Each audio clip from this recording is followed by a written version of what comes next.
Assalamu alaikum and welcome to the Dr. UUT channel. In this video, we will talk about the action potential of the remaining berries of the skeletal system, and we'll try to cover in the same video the smooth muscles action potential. Well, before I proceed, I would love to mention that this video is in Urdu and available in English. So proceeding in Urdu. Action potential skeletal muscle में कैसे होता है? आप लोग जानते हैं कि generally क्या होगा, तो एक्शन पोटेंशियल होगा जब आउटसाइड सेल से पॉजिटिविटी जो है वो इनसाइड मूव करेगी सेल की। नॉर्मली तो बाहर पॉजिटिव होता है, अंदर नेगेटिव होता है सेल का।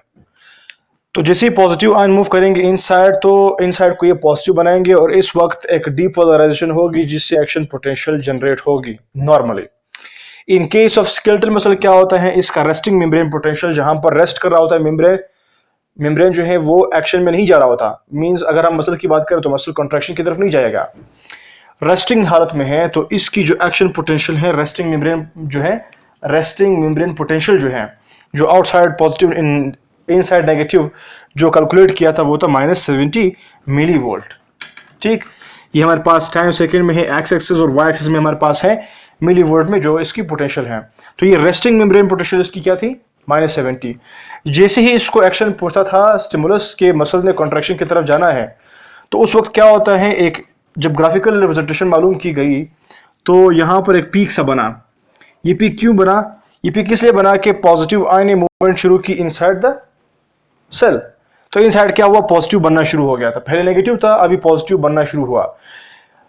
तो इसका जो फिर ये शेप ही फिर इस तरह टेढ़ा बन गया था, फुल स्ट्रेट नहीं बना था जिस तरह से हम लोगों ने कार्डियक सिस्टम में पढ़ा था कि वो स्ट्रेट बना था।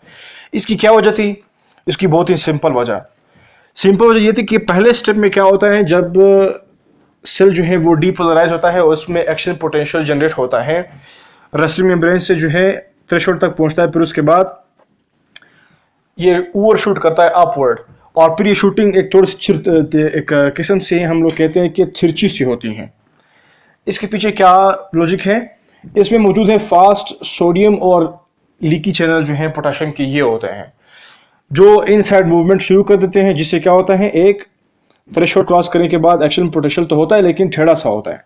अभी टेढ़ापन क्यों हुआ, थोड़ा सा जो तिरछा है वो क्यों हुआ? वो इसलिए हुआ कि इसमें फास्ट सोडियम तो है और साथ में लीकी पोटेशियम भी है। तो अगर दोबारा से इनसाइड, आप लोग जानते हैं कि सोडियम जो है वो बाहर से इनसाइड आते हैं और पोटेशियम जो है वो इनसाइड से आउटसाइड मूवमेंट करते हैं। तो यहां पर क्या होता है, लीकी की वजह से पोटेशियम दोबारा मूव कर रहे हैं, सोडियम जो है वो अपना पूरे का पूरा असर यहां पर नहीं शो कर पाता, जिस वजह से स्ट्रेट की बजाय थोड़ा सा तिरछा जो है वो एक एक्शन पोटेंशियल जो है वो जनरेट हुआ, और उसकी पीक जो है, जो अपवर्ड डीपोलराइजेशन की जो पीक है या शूटिंग है, वो थोड़ी सी यूं हुई, इंक्लाइंड, जिसको हम लोग तिरछा बोलते हैं। तो ये इस तरह से हुआ ड्यू टू पोटेशियम जो है वो, इसकी जो स्ट्रेट अप शूटिंग है वो नहीं हुई और एक इंक्लाइन की तरह से हुई। Number first. नंबर सेकंड क्या होता है कि इसमें जैसे ही यहाँ तक पहुँचता है 0 या +20 मिली वोल्ट तक, जब इसकी पीक पहुंचती है, तो फिर क्या होता है, दोबारा से जो इसका असर है वो ख़त्म हो जाता है, मज़ीद नहीं जाता, क्योंकि इसका इतना ही इम्पल्स होता है कि इस पीक को यहाँ तक पहुँचा सके। फिर जो यहाँ पर चैनल्स थे जिन्होंने मूवमेंट करवाई थी सोडियम पोटेशियम की, जो ओपन हुए थे, वो दोनों चैनल जो हैं यहाँ पर बंद हो जाते हैं। और बाज़ औक़ात ये भी होता है कि पोटेशियम जो लीकी चैनल्स है वो थ्रू आउट ओपन होते हैं। और फिर बाद में क्या होता है कि जैसे ही यहाँ पर बात पहुँचती है तो पीक पर यहाँ पर दोबारा से पोटेंशियल गेटेड जो है, वोल्टेज गेटेड पोटेशियम चैनल्स जो हैं फास्ट वाले, वो ओपन हो जाते हैं। यहाँ पर तो दोनों शुरू थे, खुले हुए थे, सोडियम भी और पोटेशियम भी, लेकिन सोडियम का जो अमाउंट था वो ज़्यादा था जिन्होंने डीपोलराइजेशन की थी। तो डीपोलराइजेशन किन की वजह से हुई? सोडियम की वजह से हुई, और पोटेशियम उसको स्टॉप कर रहा था, जिसकी वजह से लाइन थोड़ी सी तिरछी बनी, इंक्लाइन बनी। और फिर जैसे यहाँ पर पहुंचा तो इनका जो इफेक्ट था वो ख़त्म हुआ, यानी कि चैनल आप कह सकते हैं कि बंद हो गए। इनके बंद होने के बाद दोबारा से ड्यू टू देम, इनकी वजह से, सोडियम और पोटेशियम की वजह से, यहाँ पर मौजूद हैं फास्ट गेटेड जो है पोटेशियम चैनल्स है, फास्ट चैनल्स पोटेशियम के, वो इनकी वजह से, इनकी पोटेंशियल से वो ओपन हो जाते हैं। ये बंद हो जाते हैं और वो पोटेशियम जो है वो ओपन हो जाते हैं, जिसकी वजह से क्या होता है जानते हैं कि जैसे ही पोटेशियम चैनल्स ओपन होते हैं तो पोटेशियम मूवमेंट करेगा from inside to outside the cell. तो इनसाइड को दोबारा नेगेटिव बनाएगा, क्योंकि पॉजिटिव जो है वो जा रहा है सेल के बाहर, तो सेल वो नेगेटिव बन रहा है, जिससे फिर क्या होगा, सेल दोबारा से रीपोलराइज होगा। यहाँ पर डीपोलराइज था और यहाँ पर क्या होगा, रीपोलराइज। ये हमारे पास डीपोलराइजेशन स्टेट है और ये जो है हमारे पास रिपोलराइजेशन हुआ। इस तरीके से इनकी रिपोलराइजेशन हो जाती है। जैसे ये दोबारा से पहुंचता है टुवर्ड्स -70, जो कि इसका रेस्टिंग मेम्ब्रेन पोटेंशियल है, इस वक्त क्या होता है कि यहाँ पर होते हैं सोडियम और पोटेशियम के पंप। थर्ड स्टेप में क्या है, सोडियम और पोटेशियम के पंप होते हैं जो यहाँ पर आकर के एक्टिव हो जाते हैं और मेम्ब्रेन को दोबारा से रेस्ट की कंडीशन में लाते हैं। सोडियम पोटेशियम का पंप जो है वो एक तरह से काम करते हैं, वो सोडियम को मूव करवाएंगे इनसाइड, पोटेशियम को आउट, लेकिन एक खास लेवल तक करवाएंगे। जब वो लेवल दोबारा से बरकरार हो जाए, मींस रेस्टिंग मेम्ब्रेन में आ जाए, फिर इनका फंक्शन जो है वो भी ख़त्म हो जाता है। फिर दोबारा से सेल रेडी होता है कि एक दफ़ा फिर स्टिमुलेट हो, फिर ऐसे मैकेनिज्म के ज़रिए से एक्शन शो करें। तो ये हमारे पास क्या है, स्केलेटल मसल का है। और अभी स्मूथ मसल में एक्शन पोटेंशियल कैसे जनरेट होता है, टाइम पर सेकेंड अलॉन्ग एक्स एक्सिस और मिली वोल्ट जो है अलॉन्ग वाई एक्सिस, इनकी जो रेस्टिंग मेम्ब्रेन पोटेंशियल है वो -60 है। यहाँ पर जो इनका एक ग्राफिकल रिप्रेजेंटेशन कैलकुलेट किया गया वो इस अंदाज से हुआ।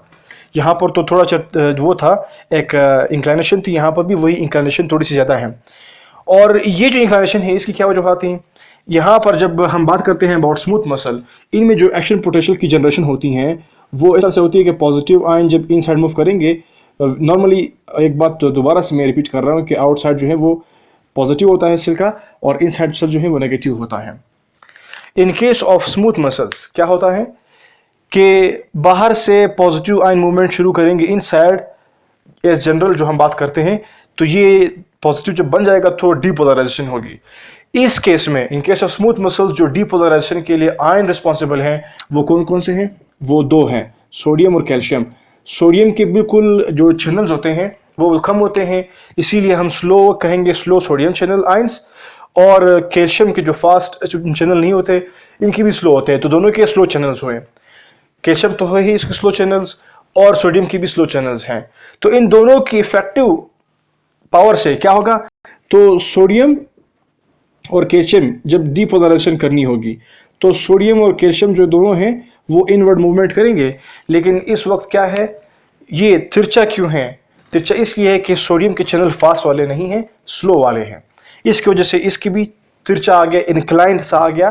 पीक जो जनरेट हुआ था थ्रेशोल्ड के बाद, जो एक्शन पोटेंशियल के लिए जो डीपोलराइजेशन का पीक है, ये ओवरशूट इस तरह से करता है कि इंक्लाइन, क्योंकि इनमें सोडियम के चैनल जो हैं वो स्लो वाले हैं, वो फास्ट वाले नहीं हैं। और कैल्शियम भी स्लो है, तो दोनों जो सब स्लो मिलते हैं तो फिर एक इफेक्टिव तो बनता है, जिसकी वजह से एक डीपोलराइजेशन पीक यहाँ पर जनरेट होता है। तो इनका असर फिर जैसे ही अराउंड +20 या 0 तक पहुँचता है पीक, तो दोबारा से इनका असर ख़त्म हो जाता है इन दोनों गेट्स का, सोडियम और कैल्शियम चैनल्स का, तो ये कैल्शियम बंद हो जाते हैं।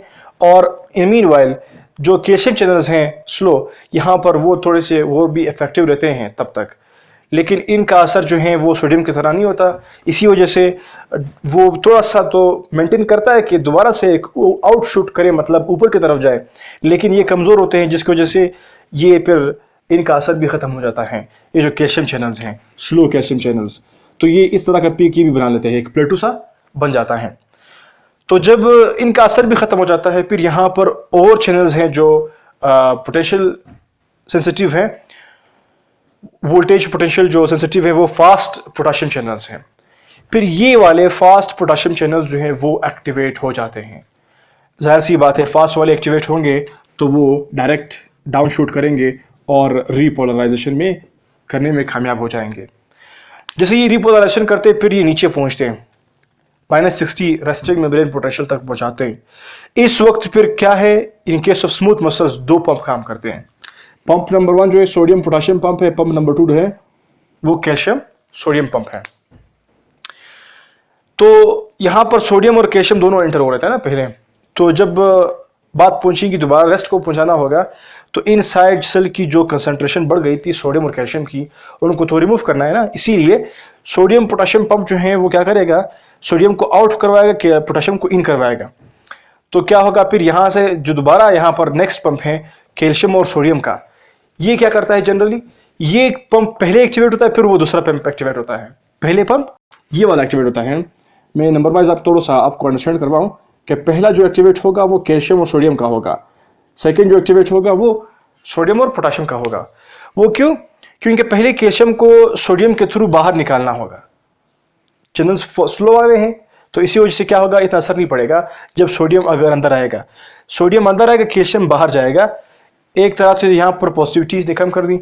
फिर जो दूसरा पंप यहाँ पर एक्टिव होगा वो सोडियम पोटेशियम का होगा, वो सोडियम को निकालेगा, पोटेशियम को अंदर लाएगा। इस तरह से जो इंटरनल स्ट्रक्चर है वो फिर नेगेटिव बन जाएगा। तो ये इसका मैकेनिज्म है of the action potential of the smooth muscles. उम्मीद करता हूँ कि आप लोगों को समझ आ गया होगा, और thank you for watching and supporting us in sense of